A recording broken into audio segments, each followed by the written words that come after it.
ya que es una introducción muy utilizada por los cubanos. Bueno, ya que hablamos de la producción de proteínas, así terminamos el programa anterior, vamos a continuar con el procesamiento de las proteínas a partir de su síntesis por el ribosoma y cuando las colocan ya dentro de unos compartimientos. Estos compartimientos que existen en el interior de las células eucariotas y que forman o como un almacén, tienen funciones específicas y vamos a hablar de estas funciones específicas. Comencemos por el retículo endoplásmico, una serie de pequeños túbulos, cisternas, rodeados por una membrana que desde la membrana del núcleo se extiende por todo el interior del citoplasma, está en prácticamente todo el interior del citoplasma. La mayor parte de las proteínas sintetizadas son procesadas y almacenadas en el interior del retículo endoplásmico. Los ribosomas, que están activos produciendo proteínas, se adhieren a la pared del retículo endoplásmico, liberan sus proteínas hacia el interior de este. Las proteínas en esta fase son cadenas lineales de aminoácidos, un aminoácido atrás del otro, así como una línea, pero van a ser procesadas en el retículo endoplásmico y en el aparato de Golgi para darle la estructura final. Las proteínas no son habitualmente una línea única, son más complejas, se unen, se enlazan, tienen formas muy interesantes, muy diferentes, y esto va a acontecer, esto se le va a hacer dentro del retículo endoplásmico rugoso y en el aparato de Golgi. ¿Qué cosa es el retículo endoplásmico rugoso? Es donde se adhieren los ribosomas para liberar las proteínas hacia el interior de él. El proceso es complicado, pero está bien conocido, ha sido investigado muchas veces. Parte de las proteínas, las que van a ser secretadas, se liberan al interior y las que van a ser utilizadas por las células se unen a las membranas del retículo endoplásmico y ahí son transformadas viajando hacia su destino final. Las características, ya lo dijimos, que da la unión de los ribosomas a el retículo endoplásmico es lo que le llaman rugoso, la superficie es rugosa. Las cadenas lineales de proteína, que es lo que se conoce como estructura primaria, es decir, un aminoácido atrás de otro, se modifica, forma pliegue, se unen por enlaces atómicos de diferente naturaleza y se forma la llamada estructura secundaria y terciaria de las proteínas. Las proteínas que no alcanzan a formar la estructura deseada, o sea, los defectos de fábrica, hay un sistema de control de calidad y estas proteínas son cerca del 20%. ¿Qué ocurre entonces con ellas? Se separan del proceso y se envían hacia los proteosomas, que son cuerpos que digieren estas proteínas para descomponerlas en aminoácidos y ser reutilizadas. No crean que el reciclaje lo inventamos nosotros, lo inventó la célula eucariota. Bien, algunas enfermedades relacionadas con trastornos del retículo endoplásmico rugoso son el síndrome de Wolff-Rallison, una enfermedad afortunadamente no tan frecuente que produce diabetes mellitus en niños pequeños, niños menores de 2 años y también trastornos en los huesos y crisis de insuficiencia hepática. Es una enfermedad poco frecuente, pero bastante destructiva. Varias enfermedades neurodegenerativas se caracterizan por presentar trastornos en el plegamiento de las proteínas. La más conocida y desgraciadamente bastante frecuente es la enfermedad de Alzheimer, ¿no? Esa enfermedad es la demencia más frecuente en el mundo. Después de ella también otra enfermedad que se caracteriza por trastornos en el plegamiento de las proteínas es la enfermedad de Parkinson. Y también otro trastorno extrapiramidal, la corea de Huntington. Son enfermedades relativamente frecuentes. El Alzheimer, bastante frecuente. Un trastorno del desarrollo de los huesos de causa de deformidades y enanismo, la llamada pseudoacondroplasia, también se ha relacionado con estrés del retículo endoplásmico. También la diabetes mellitus se ha señalado que puede tener un papel el retículo endoplásmico en la síntesis de algunas proteínas defectuosas y puede ser causa de diabetes mellitus. Y también se plantea que este retículo endoplásmico rugoso puede tener relación con la aparición de cáncer, por lo menos una relación en algún aspecto. No es la causa, pero es una relación. El retículo endoplásmico liso, ya hablábamos del rugoso, ahora estamos hablando del liso, tiene función diferente. ¿Qué es lo que hace? Él sintetiza los lípidos. Por tanto, él recibe enzimas para sintetizar lípidos. Las membranas celulares están formadas por 3 tipos de grasa: los fosfolípidos, los glicolípidos y el colesterol, la membrana celular de la célula eucariota, que se sintetizan en la membrana del retículo liso, todos estos lípidos, y son transportadas por medio de vesículas hasta el sitio de la membrana donde van a ser implantados, utilizados. El retículo endoplásmico liso tiene además funciones muy importantes. Es el almacén de calcio intracelular. La célula tiene calcio, el calcio se necesita para muchas funciones de la célula entre ellas los movimientos, entrada de otros materiales, etc. Y este calcio se almacena dentro del retículo endoplásmico liso y es liberado en respuesta a diferentes estímulos y activa diferentes vías de entrada de sustancias a la célula. Por ejemplo, la liberación de insulina por el páncreas es activado por la liberación de calcio por el retículo endoplásmico. Si el retículo endoplásmico tiene dificultades para liberar calcio, hay dificultades para liberar insulina. La contracción muscular se realiza gracias a la liberación de calcio.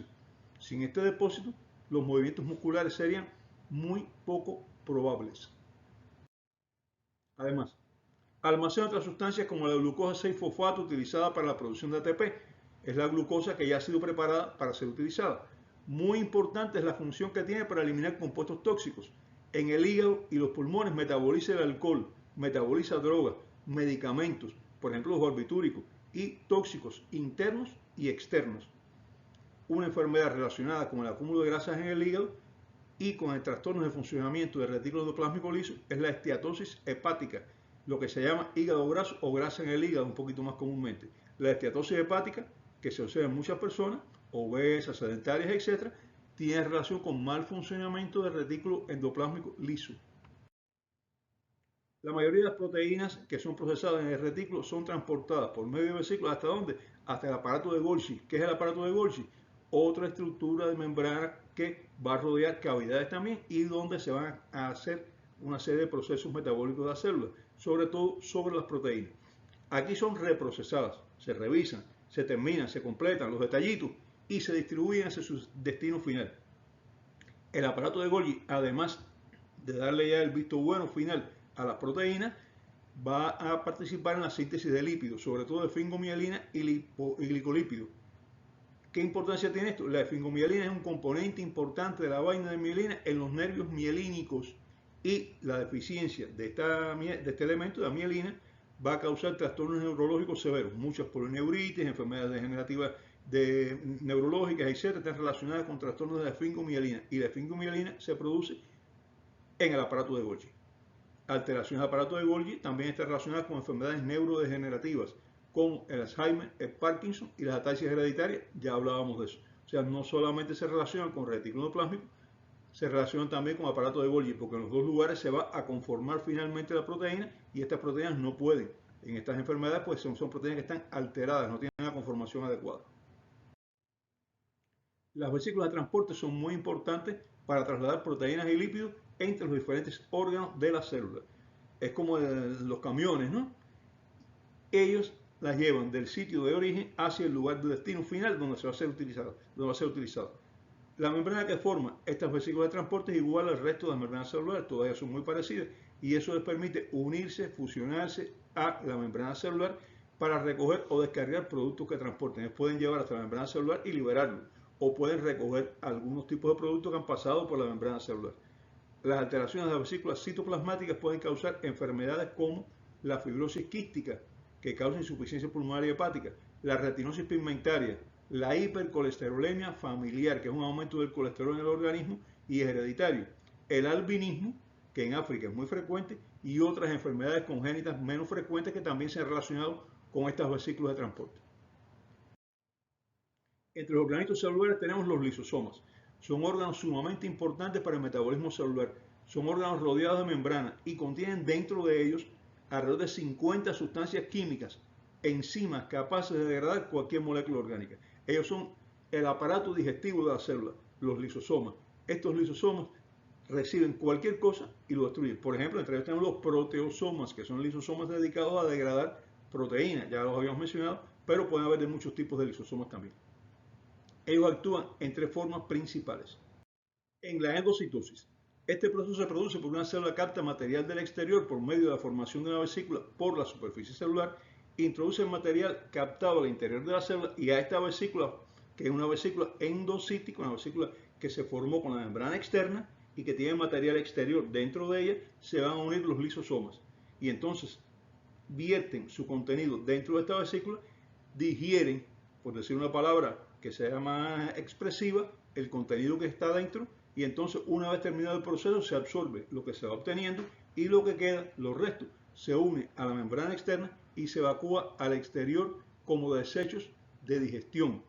Un proceso muy importante para la célula. La fagocitosis, otro proceso muy importante, sobre todo en los mecanismos de defensa del organismo. Las células de defensa hacen lo mismo que en la endocitosis, pero en este caso capturan material ajeno, material que puede ser agresivo para nosotros. Ahí están las células dendríticas, los leucocitos polimorfos nucleares, los monocitos y otros, que son las llamadas células fagocíticas.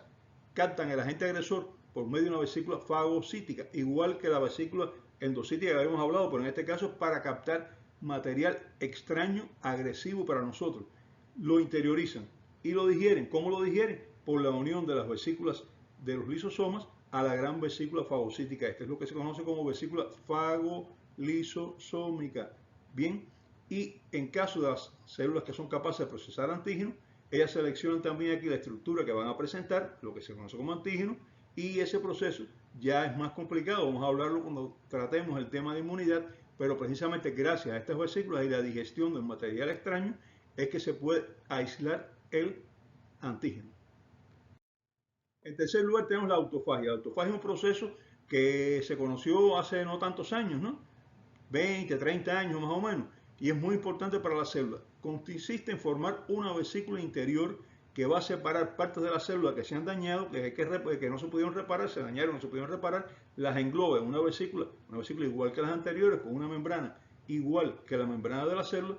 Entonces ahí se adhieren los lisosomas también, digieren estas partes, recuperan el material en un proceso de reciclaje increíblemente efectivo. Un gran reciclaje, como decía anteriormente, el reciclaje no lo inventamos nosotros, lo inventaron las células eucariotas. Con las deficiencias de los lisosomas se han relacionado más de 40 enfermedades congénitas, entre ellas las enfermedades por depósitos de mucopolisacáridos como son el Hurler, Hunter, etc., depósitos de lípidos como el Gaucher, Niemann-Pick, etc., y bueno, más de 40 como hablábamos. Además, se han relacionado los lisosomas con el daño secundario causado en la gota. ¿Por qué? Porque estas vesículas incluyen la captación de ácido úrico exterior, ácido úrico que no ha sido utilizado, es captado, es introducido a la célula, es tratado de digerir, pero hay deficiencia de las enzimas, no se consigue digerir el ácido úrico, se acumula, se acumula, se acumula y la célula lo libera al exterior.